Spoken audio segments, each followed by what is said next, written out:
This is not going to end well. Not at all. Listen, I'm your friend. Look, I have no weapons. I'm your friend. You're wiser than I. You must understand what I'm trying to tell you. Don't go any farther. They'll kill you. They think you mean to harm us all. I want to know you, to help you. Believe that. You're wiser than anything on Earth. Use that intelligence. Look at me and know what I'm trying to tell you. I'm not your enemy. I'm a scientist. I'm a scientist who's trying.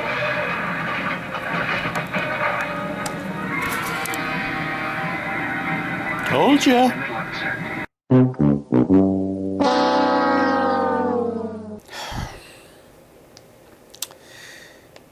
I guess it's from all those years of watching Doctor Who. The Doc always tried to make a peaceful overture. And, of course, most of the time it never worked. But doggone it if he wasn't going to try. That's why I don't like... I know The Thing from Another World is considered a classic. And I can see why. But for me, I mean, certain scenes are okay. You know, like the opening scene where the title sort of materializes and the light's shining through it and the ominous music's playing. That's pretty cool. And of course the scenes where they open up the door and the thing's standing there, or they turn the lights off and the Geiger counter's clicking and he opens up the door and he's standing there in a silhouette. Those scenes are cool. But just overall, the movie's treatment of Dr. Carrington spoils it for me. Because he's clearly depicted as being in the wrong for wanting to make peaceful overtures and want to try and understand this guy. But of course, you know, he's just not having it. And always the same thing happened with the Doctor too. A lot of times.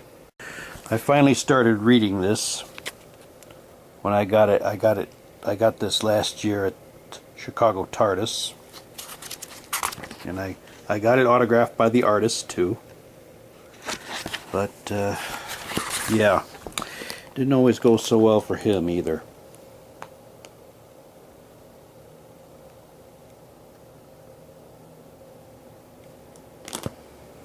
Yep.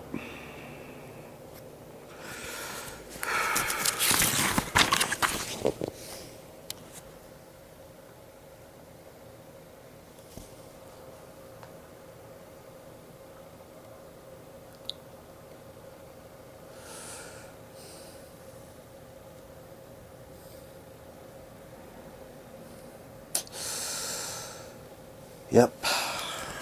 But unfortunately, there's one thing the Third Doctor did not have.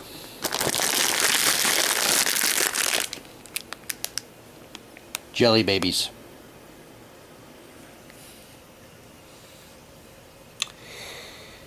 If you're going to try and make peace and defuse a situation, you gotta have your jelly babies, man. You gotta know where your jelly babies are. Interesting thing about jelly babies. When the war ended, they were actually referred to as peace babies. Pretty interesting, and kind of apropos too, really.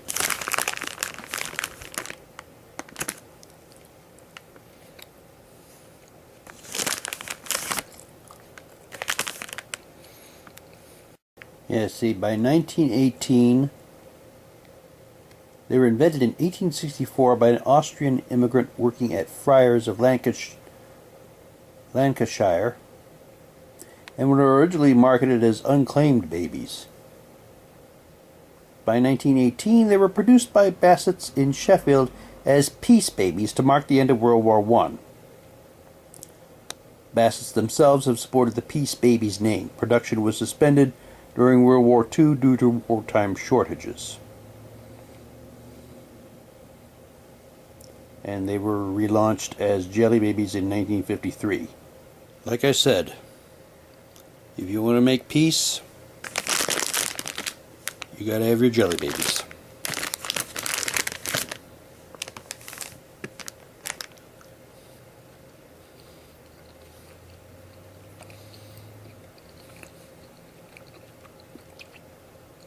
They're good.